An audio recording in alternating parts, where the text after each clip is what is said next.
भले ही इजराइल और हमास के बीच अभी युद्ध विराम चल रहा है क्योंकि बंधकों की रिहाई हो रही है, लेकिन जो इजराइल की खुफिया विभाग है मोसाद, उसने कसम खा ली है कि हमास के नेताओं को चुन चुन कर मारेगा। और ये आदेश पीएम बेंजामिन नेतन्याहू की तरफ से दे दिया गया है मोसाद को। वैसे तो जो ऐसे आदेश दिए जाते हैं तो ऐसे आदेशों को गुप्त रखा जाता है, लेकिन सार्वजनिक तौर पर जब प्रेस कॉन्फ्रेंस की गई तो उसमें यह बताया गया कि ऐसा आदेश मोसाद को मिला है जिसमें जो हमास की टॉप लीडरशिप है वो दुनिया भर में कहीं पर भी छिपी हो तो उसका खात्मा किया जाएगा। और यह भी कहा गया है कि जो समझौता भी हुआ है उसमें इस बात का जिक्र नहीं है कि अगर कतर में है हमास के बड़े नेता तो फिर क्या होगा। पूरी दुनिया को मालूम है कि जो हमास की टॉप लीडरशिप है, जिसमें अगर हम बात करें याहिया सिनवार की, तो उस तक पहुंचने में अभी तक मोसाद को कामयाबी नहीं मिली है।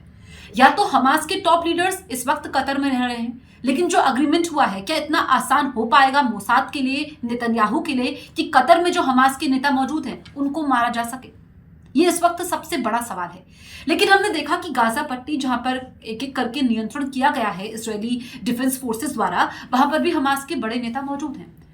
अगर उनको कतर तक पहुंचना है तो फिर वो कैसे पहुंचेंगे?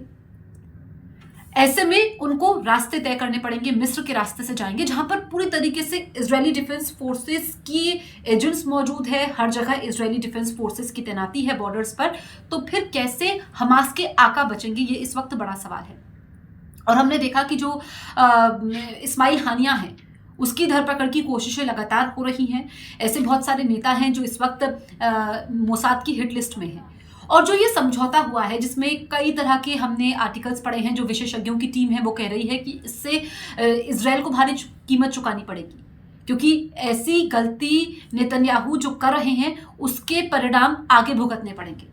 लेकिन नेतन्याहू ने साफ कर दिया कि सोच विचार करके ऐसा फैसला लिया गया है। और जो बंधकों की रिहाई हो रही है, जिस तरीके से 7 अक्टूबर को हमला किया था हमास द्वारा इजराइल पर, जिसमें हमास के नागरिकों को, जो विदेशी नागरिक थे, उनको हमास द्वारा बंधक बना लिया गया था।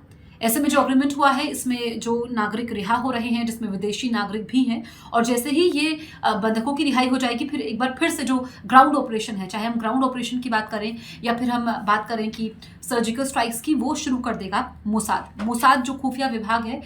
ये हमने देखा है कि इजराइल भले ही दुनिया में छोटा देश है, लेकिन इसकी सैन्य क्षमता का लोहा पूरी दुनिया मानती है।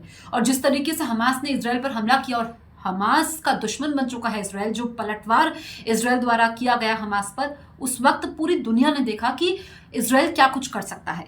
लेकिन अब सवाल ये खड़ा होता है कि जब ऐसे आदेश, किसी का खात्मा होना ऐसे वक्त में जब युद्ध विराम चल रहा है, तो फिर ऐसे आदेश सार्वजनिक क्यों किए गए नेतन्याहू की तरफ से? ऐसे आदेश तो आमतौर पर गुप्त रखे जाते हैं कि हमास की टॉप लीडरशिप को नहीं बख्शेगा। भले ही युद्ध विराम चल रहा है, लेकिन अगर हमास के टॉप नेता कहीं पाए जाते हैं तो फिर उनका खात्मा हो जाएगा। तो क्या इसके पीछे भी कोई रणनीति है, या फिर हमास के नेताओं में डर पैदा करने की कोशिश है नेतन्याहू की तरफ से?